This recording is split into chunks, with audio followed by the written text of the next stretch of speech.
Bonjour, je suis le docteur Monique Alouche et aujourd'hui je vais vous parler de l'otalgie. L'otalgie, lorsque ce n'est pas une otite moyenne aiguë, peut être une maladie de l'oreille externe. En effet, vous connaissez tous les otalgies dues au coton-tige. Ces fameux traumatismes du conduit auditif externe où les mamans nous amènent les enfants apeurés parce qu'il y a du sang dans le conduit auditif. C'est ce qu'on appelle un traumatisme de l'oreille externe.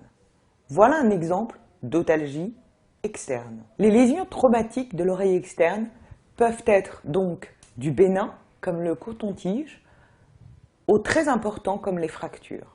D'autres origines de ces douleurs de l'oreille, dites otalgie, sont des infections bactériennes ou alors d'eczéma. Vous connaissez, je vous donne des exemples. Le furoncle du conduit auditif externe, qui nécessite un traitement uniquement local.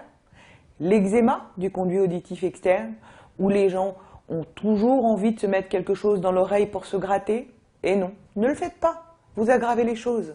Et il existe aussi, malheureusement, ce que l'on appelle des otites externes malignes, avec une infection bactérienne à Pseudomonas qui nécessite une antibiothérapie injectable à l'hôpital. Attention, c'est à vous les parents que je m'adresse. Tout enfant qui se plaint de l'oreille, mais qui ne manifeste aucun signe d'otite pour vous, doit être conduit chez un médecin. Méfiez-vous, ils adorent se mettre des petits jouets dans les oreilles, dans le nez. Il faut aller vérifier. L'otalgie peut être aussi due à un virus, le virus du zona. En effet, une douleur de l'oreille peut amener à une paralysie faciale, dite affrigorée. Il faut donc se méfier de ces douleurs de l'oreille insomniantes, lancinantes, persistantes, brutales. Allez très vite consulter. Enfin, je terminerai par les tumeurs. En effet, une douleur de l'oreille peut être révélatrice d'une tumeur locorégionale. Cela nécessitera non seulement un avis médical du généraliste, puis un avis spécialisé, puis des imageries. Je ne vais pas m'étendre, car ce n'est pas trop gai.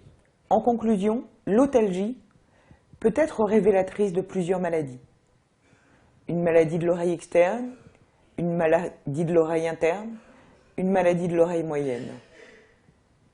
Toute otalgie nécessite un avis médical.